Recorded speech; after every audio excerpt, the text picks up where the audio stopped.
I never thought a patch of wildflowers could bring an exclusive country club to its knees. Then again, I never believed anyone could be bold enough to bulldoze almost an acre of my family's property while I was away, then expect me to accept a check, smile politely, and act as though nothing had happened. Looking back now, I don't think the bees were ever seeking revenge. They were only fighting to survive. Somehow, that simple truth made everything that happened afterward feel almost like destiny.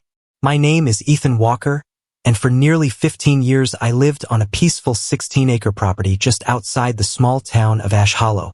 It was the kind of place where mornings began with birdsong instead of traffic, and evenings carried the sweet scent of fresh clover after a summer rain.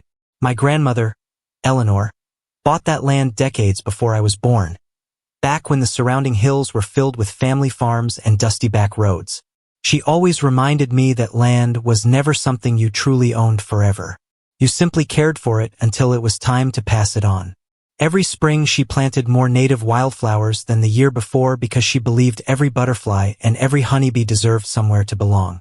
When she passed away, she asked only one thing of me: keep the meadow alive. She didn't leave behind money or expensive possessions. Instead, she left me seeds. Shelves filled with carefully labeled jars containing seeds she had gathered over 4 decades. Native lupins, blanket flowers, purple coneflowers, milkweed, black-eyed Susans, and dozens of other varieties that most people wouldn't even recognize anymore. Every spring I spent weeks wandering those fields with a canvas bag slung over my shoulder, reseeding empty patches, pulling invasive weeds by hand, and watching the meadow slowly awaken after the long winter. By the time June arrived, the hills exploded with every color imaginable. Photographers often stopped along the county road just to capture the view. Local teachers brought students to learn about pollinators, and travelers regularly asked if they could spend an hour walking the trails. I never charged anyone. Watching people enjoy the place was reward enough. The bees appreciated it even more than the visitors. What began with only 3 hives gradually grew into 12 thriving colonies that produced some of the finest wildflower honey anywhere in the county. Every Saturday morning I packed coolers into my old pickup truck and headed downtown for the farmer's market. Most weekends every single jar was sold before lunchtime. Customers always claimed they could taste the difference because my honey came from genuine native flowers instead of endless commercial crops. Maybe they were right. My neighbor Frank loved joking about it whenever he came by. "Those bees work harder than half the people around here." He'd laugh while helping himself to another biscuit from my kitchen. We'd sit together on the porch with steaming mugs of coffee, watching hummingbirds dart across the blooming meadow, and I honestly believed life would always stay that peaceful. Everything changed when Cedar Ridge Country Club decided to expand. When the club first opened several years earlier, I wasn't concerned. They built an impressive clubhouse, sparkling swimming pools, tennis courts, and enough perfectly manicured landscaping to belong in a luxury magazine. Wealthy families moved into the nearby neighborhoods. Membership fees climbed so high they made my old truck seem inexpensive by comparison. Every holiday weekend they hosted elegant parties with live music and catered dinners. Surprisingly, we coexisted without any problems. Their members enjoyed looking out over my meadow beyond the white fence because it made the whole place feel more natural, as if they had escaped city life without sacrificing comfort. Parents even thanked me because their children loved watching butterflies while waiting for swim practice to finish. I truly believed we'd found the perfect balance. They enjoyed the scenery, my bees ignored them, and everyone respected each other's space. That peace ended when a new board president took charge. His name was Preston Hale, a commercial developer from the city who wore the kind of smile that made every conversation feel like a negotiation. The first time we spoke, he looked across my meadow and said, "That's a lot of valuable real estate for someone who's growing flowers." I smiled and replied, "They're more than just flowers." He laughed as though I told him a joke. That should have warned me about exactly who he was. To Preston, land only mattered if it could be paved, developed, or turned into profit. To me, its value came from the life it supported. We never had an argument, but whenever we crossed paths, I'd catch him studying my fields like he was already redesigning the property lines in his mind. About a month later, I drove to Colorado to help my older sister while she recovered from knee surgery. Before leaving, I took one last walk through the meadow at sunrise, listening to millions of bees humming gently above the flowers. I had no idea it would be the final morning I'd ever see the land exactly as my grandmother had left it. 5 days later, I pulled into my driveway, and before I even turned off the engine, I knew something was terribly wrong. What I discovered beyond the trees changed my life forever. I climbed out of the truck expecting to hear the familiar buzz of bees drifting across the meadow. Instead, the first thing that struck me was the silence. It wasn't completely still. I could hear engines running, car doors slamming, and laughter echoing somewhere beyond the trees. But the sound that had defined this land for years had vanished. I rushed toward the western side of my property, and with every step my chest tightened until I reached the final row of maple trees. When I stepped past them, I froze where I stood. Almost an entire acre of my meadow was gone. Every flower had disappeared. The rich topsoil my grandmother had spent decades building was scraped away as if it had never mattered. In its place stretched fresh black asphalt. Bright white parking spaces gleamed beneath the afternoon sun, already filled with luxury SUVs, sitting on land that every survey clearly showed belonged to me. The smell of newly laid pavement completely drowned out the fragrance of the wildflowers that should have filled the air. I remember dropping to my knees near the edge of the asphalt and spotting a crushed cluster of purple lupins poking through the gravel, pressed flat into the earth as though they had never existed at all. I reached down and picked up a broken stem before I even realized tears were running down my face. It wasn't simply about losing flowers. It was about someone deciding that decades of love and care could be wiped away in a single weekend because it made life easier for them. A few minutes later, Frank slowly walked over from his property. Holding his hat tightly in both hands, he looked uncomfortable, almost ashamed. "Ethan, I tried calling you. They started on Monday." I told the foreman they were working past the property line, but he insisted the club had engineers and attorneys backing the project. I asked if anyone had contacted the county. Frank nodded. A few people did, but they said it was a civil property matter. I simply nodded because I already understood what that meant. Nobody wanted to stop a wealthy country club in the middle of construction. It was easier to let the courts deal with it later than challenge people with deep pockets. I drove straight to Cedar Ridge Country Club, still wearing dusty clothes from the long drive home, and walked into their spotless lobby, where the air smelled of polished wood and expensive candles. The young receptionist behind the desk greeted me with a friendly smile that quickly disappeared when she saw the expression on my face. "Is Mr. Hale available?" I asked. "Do you have an appointment?" She replied politely. "Tell him he'll want to make time." A few minutes later, Preston walked out wearing designer golf clothes that probably cost more than my monthly mortgage. He wore the confident smile of a man who believed the outcome had already been decided. "Ethan, welcome back," he said. "I hear you've seen the improvements." I looked directly at him. "You paved over my property." He immediately raised both hands as though trying to calm me down. "Now let's not overreact. Our survey shows the parking expansion is completely inside club property." Without asking permission, I unrolled my survey map across the conference table and pointed at the officially recorded boundary markers. "Your survey is wrong." He barely glanced at it. "Survey companies disagree all the time." I shook my head. "Not when county monuments are involved." Preston leaned back in his chair and let out an exaggerated sigh, acting as though I was wasting valuable time. "Look, we've already invested nearly $800,000 into this project. Dragging this through court won't benefit either of us. Why don't we simply buy the disputed section from you?" I stared at him in disbelief. "Disputed? There's nothing disputed about it." His smile never disappeared. "Everything can be negotiated." I slowly rolled the survey back up. "No, it can't." His smile weakened for the first time. "Everyone has a price."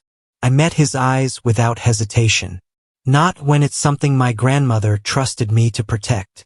For the first time since we met, he looked honestly puzzled. He couldn't understand why anyone would reject what he believed was easy money. That was the moment I realized we weren't even having the same conversation. I was talking about family legacy. He was talking about real estate investments. Before I walked out, I gave him exactly 30 days to remove every inch of asphalt from my property, restore the damaged ground, and pay for the environmental destruction. He laughed. He genuinely laughed. You're letting emotions interfere with business, Ethan. Have your attorney contact ours. Then he turned around and walked away before I could say another word. 2 weeks went by, and absolutely nothing changed. Then they managed to make the situation even worse. The club installed elegant wooden signs calling the new area Premium Garden View Parking, and began charging members extra for spaces built directly on top of my ruined meadow. Every luxury SUV parked there felt like another deliberate insult. I hired a property attorney named Melissa Grant, whose reputation was built on winning complicated land disputes. She spent days reviewing every deed, historical record, aerial photograph, and county survey connected to the property. When she finally finished, she looked up and said, "This isn't even a close case. They're trespassing, plain and simple." I asked the question that had been bothering me ever since I returned home. Then why aren't they concerned? A small smile crossed her face. Because they've spent their entire lives believing money can solve every consequence. We immediately filed formal notices demanding the parking lot be removed, requested emergency court orders, documented every inch of the damage with licensed surveyors, and demanded full restoration of the land. Preston's legal team answered with one delay after another, hoping the mounting legal costs would eventually pressure me into giving up. They made 2 serious mistakes. The first was believing I wanted to sell. The second was assuming I had already run out of ideas. About a week later, I walked across what remained of my meadow carrying several empty hive boxes. The surviving bees drifted aimlessly through the air, almost as if they couldn't understand where half of their feeding grounds had disappeared. The worker bees traveled farther each day, searching for nectar that simply wasn't there anymore. Watching them struggle was even more painful than looking at the flattened meadow itself. They weren't acting out of anger. They were only trying to adjust after people had destroyed the world they depended on. Somehow, they understood the situation better than the humans who caused it. That evening, I attended the monthly meeting of the County Beekeepers Association. Most of the members were retired farmers, hobby beekeepers, and neighbors I'd known for years. Halfway through coffee and homemade pie, I stood up and told everyone exactly what had happened. The room fell completely silent. After a long pause, an older beekeeper named Martha folded her arms and asked, "How much meadow do you still have left?" I thought about it for a moment before answering. "Around 15 acres. She nodded. "Enough room for more hives?" I smiled slightly. "Probably." Martha smiled back. "I've got 4 colonies that could use better forage." Someone across the room spoke up. "I've got 6. Another voice came from the back. "I've got 3. Within 10 minutes, people were offering more bee colonies than I could even keep track of. Nobody was looking for revenge. They simply wanted healthy bees to have a safe place filled with flowers, and I happened to own plenty of legal space where they could thrive. When I explained the idea to Melissa, she laughed. "You do realize you're not breaking a single law?" I nodded. "That's exactly the point." Over the next 2 weeks, flatbed trailers arrived at my property almost every day carrying carefully maintained honeybee colonies. We placed every hive well inside my property line, exactly where agricultural regulations allowed them to be, facing toward the remaining wildflowers and away from the country club. By the end of the month, 60 healthy hives stood across my fields, home to nearly 3 million honeybees. The familiar hum returned to the meadow. It sounded like life itself had finally come back after a long funeral. One evening Frank stood beside me watching thousands of bees pour from their hives beneath the setting sun. Grinning, he asked, "Think they'll notice?" I watched the golden cloud drift slowly across the fields before answering. Eventually. Deep down, I honestly believed the club would realize restoring the meadow was easier than trying to fight nature itself.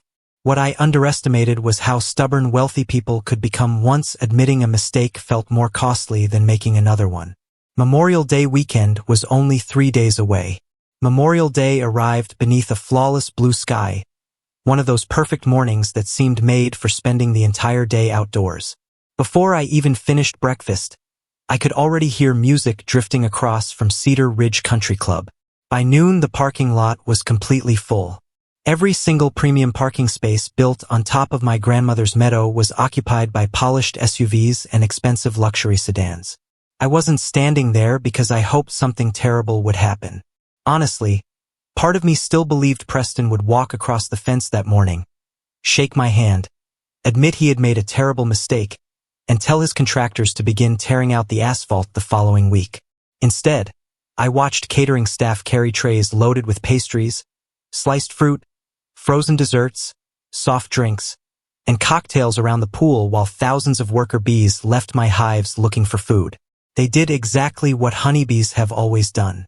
They followed sweet scents wherever they found them. Their flowers had been destroyed, so they adapted to what remained. At first, only a handful landed near the dessert tables. Then dozens arrived. Soon there were hundreds.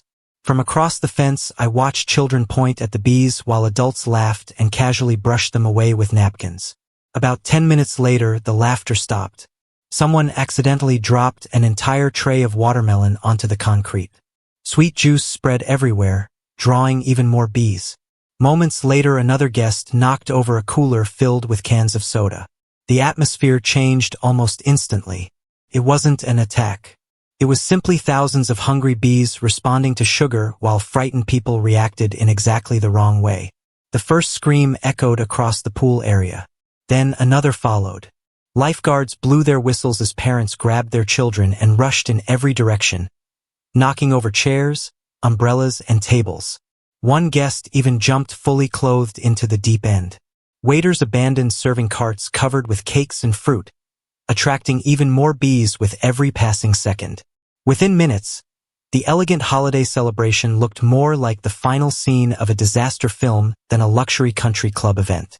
Emergency vehicles arrived, not because anyone was being attacked by murderous swarms as rumors later claimed, but because panicked crowds often create far greater danger than the original problem. Most people suffered nothing more than a few minor stings. A small number of guests with allergies were treated out of caution, and thankfully every one of them recovered. The greatest damage wasn't physical. It was the country club's reputation. My phone rang before the last ambulance had even pulled away from the club. Preston was shouting so loudly I had to hold the phone away from my ear. "Call them off," he yelled. "Your bees are attacking my members." I waited until he finally ran out of breath before answering. "Preston, they're honeybees. They don't take orders from anyone." He snapped back immediately. "Then move the hives." I stayed calm. "They're sitting on my property." His voice grew even louder. "You planned this." I paused for a moment before replying. "No. Destroying their food source was intentional. This is simply what happened afterward." He ended the call without saying another word. The weeks that followed only made life harder for the country club. Every outdoor gathering became a risk.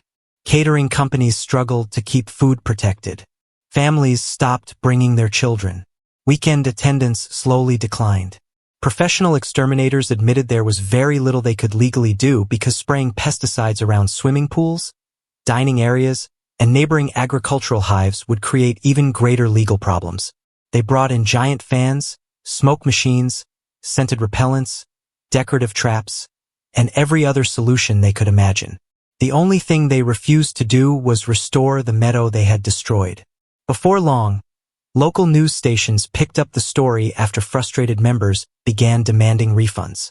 Reporters interviewed environmental specialists who explained exactly what I'd been saying from the very beginning. Pollinators develop dependable feeding routes, and when a mature habitat is suddenly wiped out, they naturally spread into nearby areas searching for replacement food sources. Then insurance investigators stepped in. After reviewing county records, official surveys, environmental reports, and construction permits, they uncovered something Preston had conveniently overlooked. The club had expanded onto privately owned land while eliminating an established pollinator habitat without completing several required environmental reviews. Their insurance company refused to cover much of the resulting liability because the illegal trespass and habitat destruction had significantly increased a foreseeable risk. Suddenly, Preston wasn't fighting with me anymore. Instead, he found himself battling board members, insurance companies, attorneys, and furious club members whose expensive summer memberships had become endless discussions about lawsuits and mounting legal costs. About 6 weeks after Memorial Day, Melissa called me with a simple message. "You should come to my office." When I arrived, Preston was already sitting there waiting. He looked noticeably older than he had only 2 months earlier. The confidence was gone, and so was that expensive smile he always wore. Without saying a word, he slid a folder across the table toward me.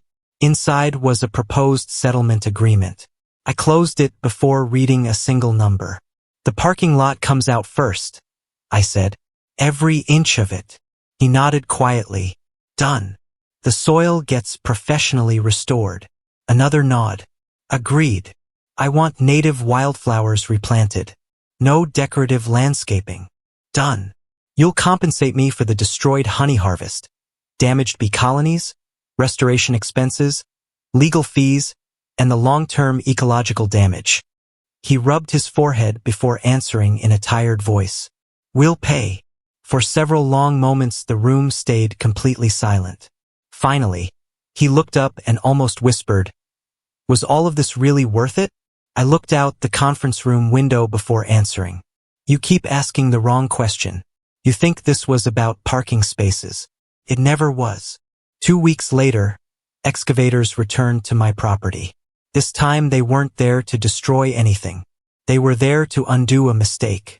Truckload by truckload, the fresh asphalt disappeared until sunlight once again touched the soil beneath it.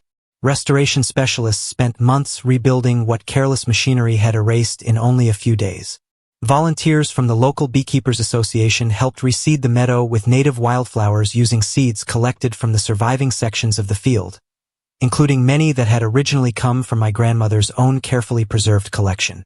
The following spring, I walked through the meadow just after sunrise. Small patches of purple, yellow, red, and blue were beginning to bloom once again. The bees found them almost immediately. Their familiar hum drifted gently across the morning air, and for the first time since returning home from Colorado, the land sounded like home again. Cedar Ridge Country Club is still operating today. Their parking lot is much smaller now, and every summer guests once again admire the meadow from a respectful distance instead of parking on top of it. Sometimes I wonder whether Preston ever truly understood what happened, or if he still believes losing all that money was simply bad luck instead of the result of bad decisions. Personally, I think nature has a remarkable way of sending invoices that no attorney, developer, or amount of money can negotiate away. Now I'd like to hear what you think. If you came home and found someone had paved over part of your family's land, would you have handled the situation differently? Or do you believe allowing natural consequences to take their course was the fairest outcome? Share your thoughts in the comments because I genuinely enjoy reading every one of them. And if you like stories about ordinary people standing their ground without crossing the line, be sure to like this video, subscribe to the channel, and I'll see you in the next story.